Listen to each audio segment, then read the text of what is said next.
Notum यानी notice to airman, ये एक ऐसी चीज है जिसमें फ्लाइट से जुड़े क्रू को किसी भी तरह के खतरे का नोटिस भेजा जाता है। नोटम के जरिए ही विमान के पायलट को एयरपोर्ट के मौसम, पक्षियों के झुंड, प्रतिबंधित हवाई क्षेत्र, रॉकेट लॉन्च, युद्धाभ्यास जैसी गतिविधियों के बारे में जानकारी मिलती है।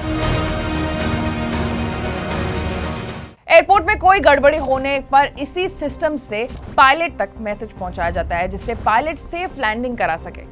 सोचो अगर नोटम में ही कोई गड़बड़ हो जाए तो क्या होगा। Guys, you'll be shocked to know that ऐसा हुआ है 11 जनवरी को ही, और ये पहली बार नहीं हुआ है। कई बार नोटम में गड़बड़ी के कारण बहुत बड़े बड़े एक्सीडेंट्स होते होते रह गए हैं। Hello and welcome to Uncut, मैं हूं आपके साथ आशीष सिंह।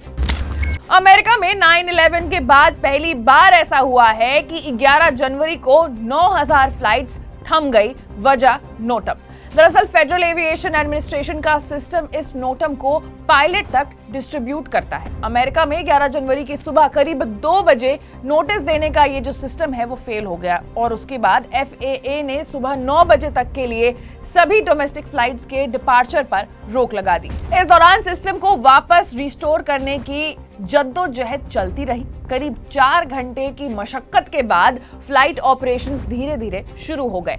एविएशन एक्सपर्ट्स के मुताबिक हालात सामान्य होने में कम से कम अभी भी 2 दिन तक का समय लग सकता है।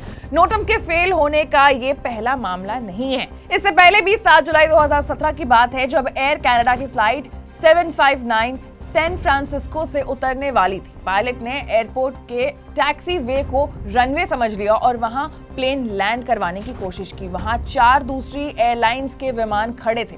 पायलट ने लैंडिंग का प्रयास किया और कुछ ही मीटर से एक्सीडेंट होते होते बच गया। बता दें कि इन्वेस्टिगेशन में सामने आया कि एयरपोर्ट का रनवे बंद था, और ये जानकारी नोटम के 27वें पेज पर लिखी हुई थी, जिस पर अक्सर पायलट ध्यान देना भूल जाते या फिर नहीं दे पाते। सेफ्टी बोर्ड ने पाया है कि नोटम कचरे का एक ऐसा बंडल है जिसे कोई ध्यान से नहीं देखता, नहीं पढ़ पाता है।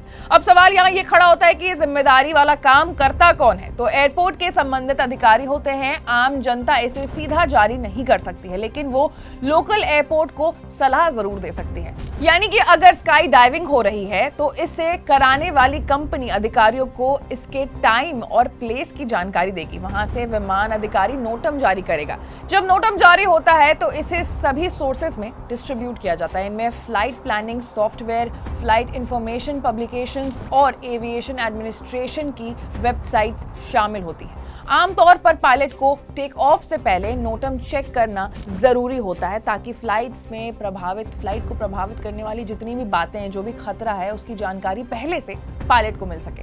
फिलहाल अगर अमेरिका की बात करें तो एविएशन एक्सपर्ट्स के मुताबिक अभी फिलहाल जो हालात चल रहे हैं उन्हें वापस से नॉर्मलाइज करने में, सामान्य करने में कम से कम 2 दिन तक का समय जरूर लगेगा।